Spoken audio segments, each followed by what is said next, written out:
ऋषि का ऐसा भयानक श्राप जिसने हनुमान जी की माता को स्वर्ग से उठाकर एक पल में बंदरिया बनाकर धरती पर फेंक दिया। कहानी शुरू होती है स्वर्ग की अप्सरा पुंजिक स्थला से। उस समय पृथ्वी पर महान ऋषि दुर्वासा कठोर तपस्या कर रहे थे। देवताओं के राजा इंद्र को डर लगने लगा कि कहीं ऋषि अपनी तपस्या की ताकत से इंद्रदेव से भी ज्यादा शक्तिशाली न बन जाएं और इंद्रलोक पर राज्य न कर लें। अपनी कुर्सी बचाने के लिए देवताओं के राजा इंद्र ने पुंजिक स्थला को आदेश दिया कि पृथ्वी पर जाओ और दुर्वासा ऋषि का ध्यान भटका दो।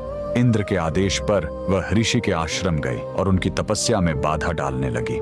ऋषि दुर्वासा ने गुस्से में आंखें खोली और उसे श्राप दे दिया। तूने एक चंचल वानर की तरह हरकत की है, जा पृथ्वी पर तेरा चेहरा भी वानर जैसा हो जाएगा। अप्सरा ने रोते हुए ऋषि के पैर पकड़ लिए। तब ऋषि ने दया दिखाई और मुक्ति का उपाय बताया। जिस दिन तुम भगवान शिव के 11वें रुद्र अवतार को जन्म दोगी, तुम वापस अप्सरा बन जाओगी। इसी श्राप के कारण उस अप्सरा ने पृथ्वी पर वानर राज गुंजर के घर बेटी के रूप में जन्म लिया, जिनका नाम अंजना पड़ा। बड़ी होने पर उनका विवाह महान वानर योद्धा केसरी से हुआ, लेकिन श्राप से मुक्ति पाने के लिए उन्हें एक पुत्र की आवश्यकता थी। इसलिए माता अंजना ने हम्पी के इसी अंजनाद्रि पर्वत पर भगवान शिव की घोर तपस्या की। सालों की तपस्या से शिव जी प्रसन्न हुए और वायुदेव के माध्यम से अंजना के गर्भ में दिव्य शक्ति स्थापित की। और तब इसी पहाड़ी पर जन्म हुआ बजरंग बली का। हनुमान जी के जन्म लेते ही माता अंजना का श्राप टूट गया।